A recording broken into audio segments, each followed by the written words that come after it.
अंधेरी आंखों में रोशनी भरने की मुहिम किस कदर लोगों की जिंदगी में उजाला लाती है, लोगों की जिंदगी में कैसे सकारात्मक बदलाव आते हैं, ये समझना हो तो आपको स्नेहलता से मिलना होगा। स्नेहलता तब केवल 10 साल की थी जब उसकी कॉर्निया यानी पुतली खराब होकर सफेद हो गई थी।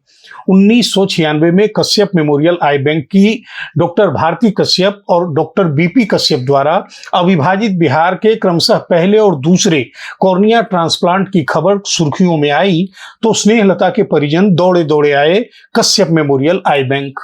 कुछ दिनों बाद स्नेहलता की कॉर्निया बदली गई और उसकी जिंदगी एक बार फिर रोशनी और खुशियों से भर गई।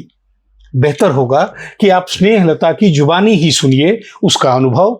हमको नहीं पता कि किनके आंखों की वजह से किसने नेत्रदान किया जिसकी वजह से मेरी आंखों की पुतली बदली गई।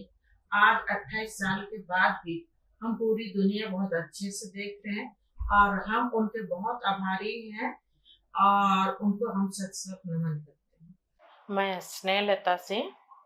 अभी तो मेरा ससुराल जयपुर राजस्थान है और पहले मैं यहाँ अपने मायके जसपुर झारखंड में रहती थी।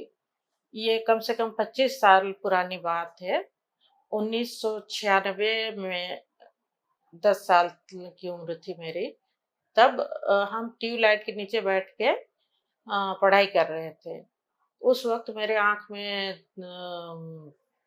ट्यूबलाइट का कीड़ा चला गया था, तो फिर आँख को मसल दिए थे। काफ़ी छोटे थे, पता नहीं चला, आँख मसल दिए, आँख लाल हो गया।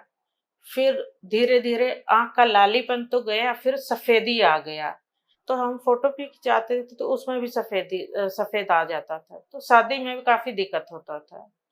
उस समय हमको पता चला कि रांची झारखंड में कश्यप आई हॉस्पिटल में पुतली बदलने का भी काम होता है। फिर हम लोग छत्तीसगढ़ जसपुर से यहाँ रांची आए। उस वक्त डॉक्टर बीपी कश्यप और डॉक्टर भारती कश्यप मैम से मिले।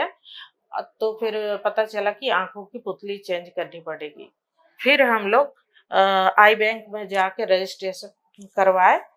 फिर कुछ वक्त के बाद डॉक्टर भारती कश्यप मैम का फ़ोन आया कि आप लोग आ जाइए और आँखों की पुतली चेंज की जाएगी।